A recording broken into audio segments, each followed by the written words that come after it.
And we on to the next round. Lopez, he gave his thoughts on how he's going to fight Lomachenko.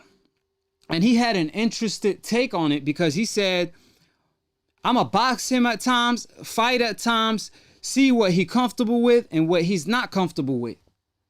And I know that don't sound like much, but just seeing Lopez, as young as he is, he's very mature and he understands that going against Lomachenko, his biggest advantage on me is his experience and, of course, his skill level.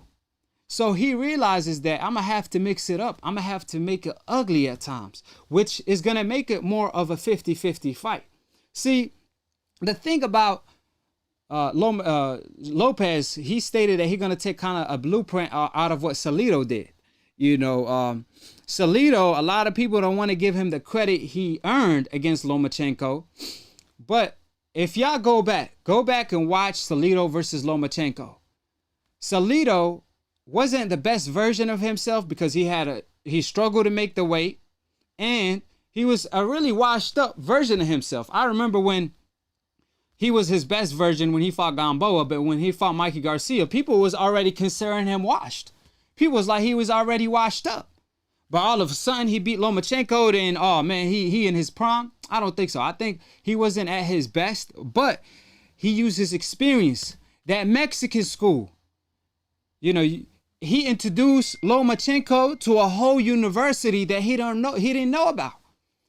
If y'all go back and watch the fight, Salido did a lot of great things. One of them, he was taking more angles than Lomachenko was using or utilizing on him.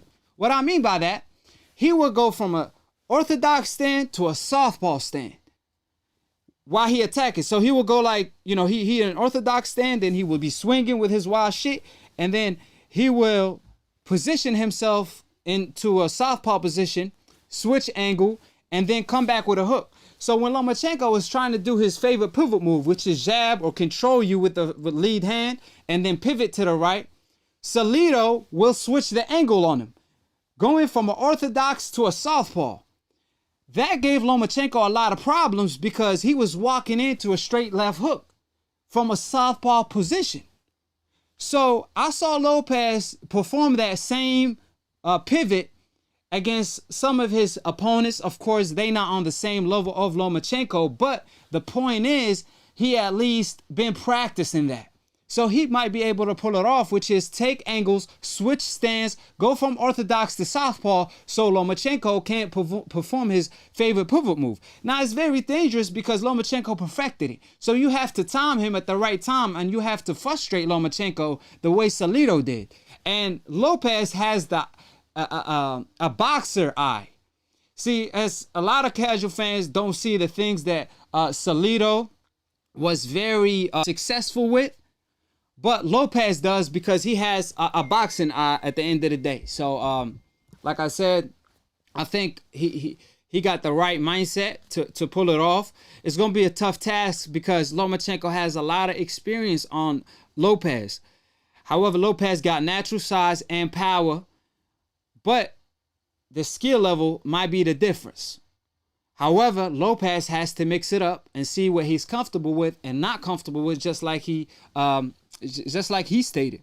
So I like what I heard from Lopez, and I see a lot of people always want to say that Salido was dirty, but them same people that want to discredit Salido for his victory, they didn't say nothing about Tyson Fury being dirty.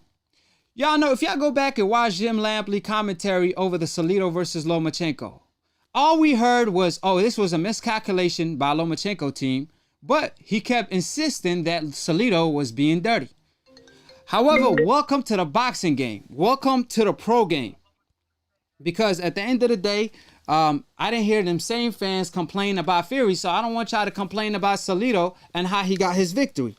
Keep the same energy. Don't flip, is all I'm saying. How you doing, Akhi? Who this is or where you calling from?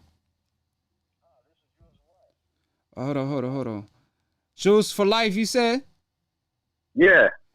All right, I think I got you in the studio connected. How you doing, Akhi, man? Pleasure talking to you again.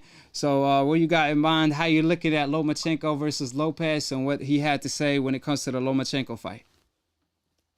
What I The episode is over. Episode 28, fight 28, where I body couple decafs. I also talked to my Akhis. I got Akhi Boxing Brotherhood. Akhi stand for my brother. So join the Akhi Boxing Brotherhood. Is a new show on Akhi TV exclusively. Me and my brother Professor will be here next show. At least I'm gonna do my best. I'll video call him due to the Rona. You know, of course, the Rona knocked out boxing, but it ain't knocking out split decision because Akhi is smoke season every season. So subscribe below if you're trying to get smarter by the second. If you're trying to get dumber by the minute, don't. And listen to these decaf/all media. Shout out to DBN. Salute to my Akhi, my broski Dante.